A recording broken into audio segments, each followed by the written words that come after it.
आज हम भगवत गीता के आज हम भगवत गीता से कुछ पढ़ के सुनाते हैं।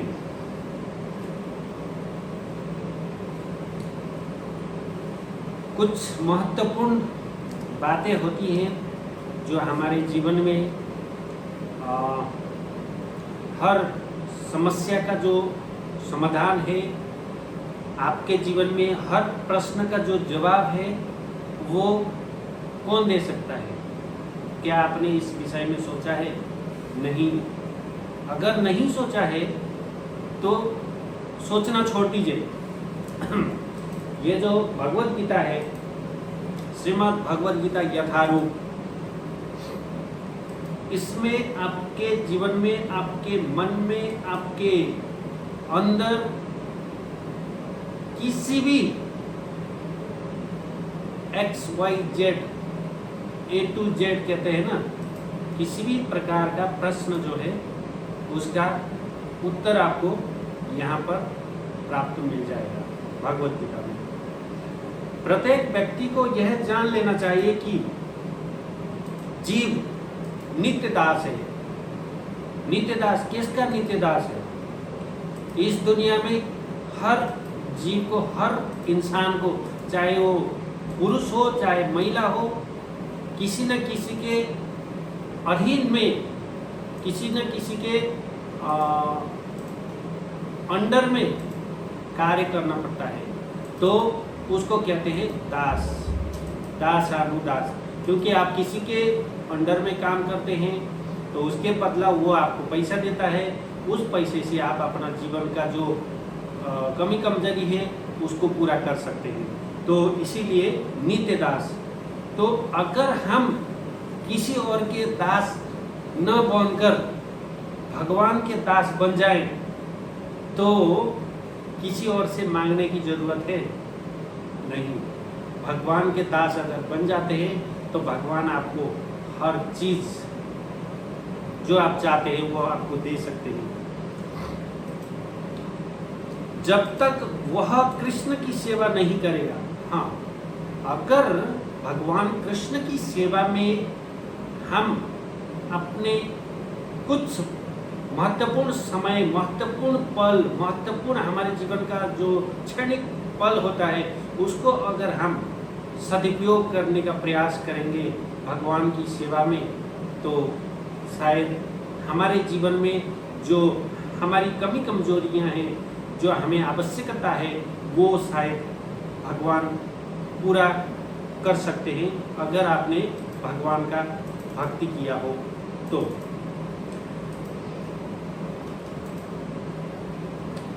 तब तक वह जन्म मृत्यु के चक्र में पड़ा रहेगा। अगर इसमें कहते हैं कि अगर कोई इस दुखालय, दुखी ये जो संसार है, ये यहाँ पर आकर कोई मनुष्य अगर सुख खोजने का प्रयास करता है तो स्वाभाविक है वो प्रयास करता है, लेकिन सुख उसको नहीं मिलता है। हो सकता है कुछ क्षणिक सुख मिल जाए, लेकिन परमानेंट सुख कोई किसी को नहीं मिलता है। परमानेंट सुख तो केवल अपने घर में परम धाम, जहाँ पर गोलोक वृंदावन वैकुंठ है, वहाँ पर ही असली सुख मिल सकता है, असली आनंद मिल सकता है और हर मनोकामना पूर्ण हो सकता है। मोहबस मनुष्य विभिन्न प्रकार की अपनी इंद्रिय तृप्ति करके सुखी बनना चाहता है, किंतु इससे वह कभी सुखी नहीं हो सकता, क्योंकि ये जो मोह है ये बहुत ही भयावह है हमारे जीवन में।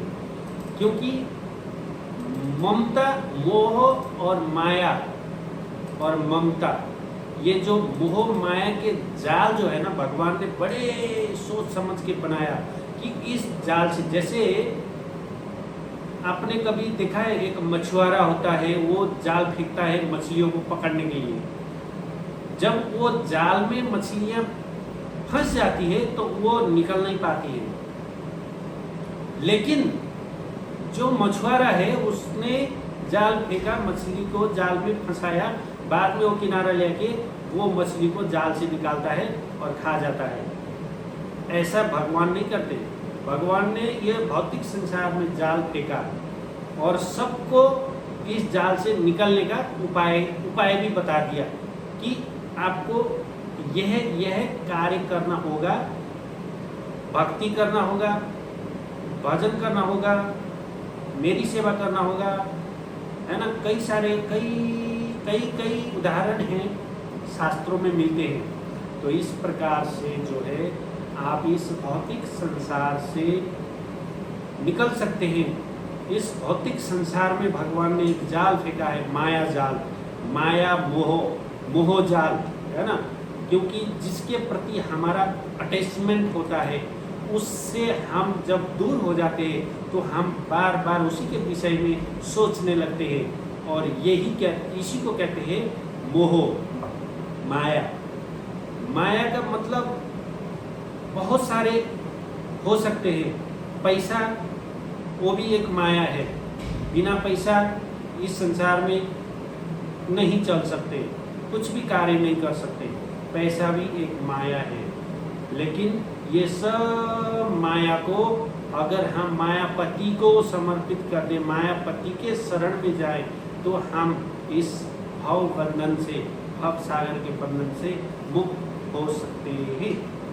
अन्यथा और कोई उपाय नहीं है। इस कलयुग में बहुत सारे ऐसे जो है समस्याएं हमारे जीवन में आती हैं जो हम चाहते हैं वो हमें नहीं मिलता है। लेकिन कई बार ऐसा होता है जो हम नहीं चाहते करना वही हो जाता है। उसका कारण जो है कुछ हमारे कर्म होते हैं, कुछ पूर्व जन्म के कर्म होते हैं, है ना, कुछ हमारे संगत के प्रभाव होता है, तो कई सारे कारण होते हैं। तो इस प्रकार से जो है भगवान कृष्ण ने सबसे पहले लाखों वर्ष पूर्व सूर्यदेव से भगवत गीता का प्रवचन किया था। तो हमारे जीवन में हर प्रश्न का जो जवाब है वो श्रीमद् भगवत गीता में प्राप्त है। तो कई लाखों वर्ष पूर्व भगवान कृष्ण ने सूर्यलोक का राजा विवास्वान को भगवत गीता सुनाया था। और अर्जुन से फिर कह रहे हैं, आज से लगभग 5,500 वर्ष पहले भगवान ने कुरुक्षेत्र के युद्ध स्थल में अर्जुन से कहा, हे अर्जुन, ये जो गीता का ज्ञान है ये तुम्हारी हर समस्या का समाधान इसमें मिल जाएगा। तुम्हारा जो शोक है, तुम्हारा जो अकेलापन है वो भी भगवत गीता दूर कर सकता है। तो इसीलिए भगवत गीता अध्ययन करना, भगवत गीता का पाठ करना, भगवत गीता को अच्छी तरह से समझना बहुत ही जरूरी है। अगर आप किसी स्थान से ये भगवत गीता प्राप्त होते हैं, इसको पढ़ के आपको न समझ में आए तो तुरंत आपको गुरु के पास जाना चाहिए। किसी जो भगवत गीता या भगवान के बारे में जानता हो, ज्ञानता हो, ऐसे व्यक्ति, ऐसे गुरु के पास आपको जाना चाहिए।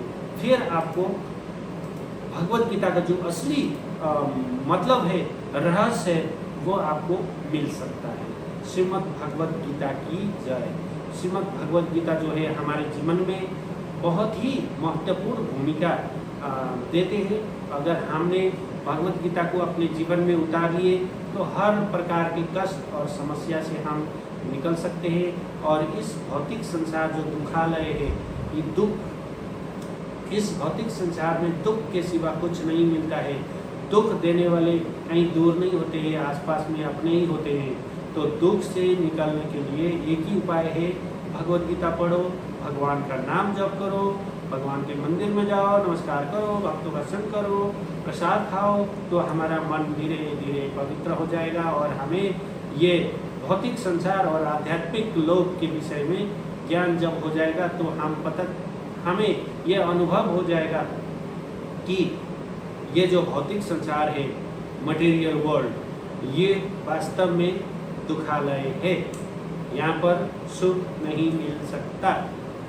हाँ, अगर आपने हरि नाम का जाप किया है, हरे कृष्णा कृष्णा कृष्णा हरे हरे, हरे राम राम राम हरे हरे, इस महामंत्र का अगर आप नित्य भगवान का नाम जाप करेंगे, इस महामंत्र का जाप करेंगे, तो आपको हर जीवन में, आपके जीवन में हर समस्या, जितने भी बड़े समस्या आ जाए उससे भिड़ने का, उससे लड़ने का जो शक्ति है वो आपको मिल जाएगा, क्योंकि भगवान हमेशा आपके साथ होते हैं, आपके हृदय में है ना।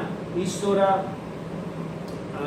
जो है प्रत्येक जीव के हृदय में है और हर मनुष्य के हृदय में है, चाहे वो महिला हो, पुरुष हो, बच्चा हो, बालक हो, बूढ़ा हो, पशु पंछी हो, जीव जंतु, किसी भी, ब्रह्मा से लेके एक छोटी सी छोटी चींटी तक भी जितने जीव है ये पूरे ब्रह्मांड में, सबके अंदर परमात्मा विराजमान है और परमात्मा है इसका एहसास आपको ये भगवत गीता कराती है। हरे कृष्णा।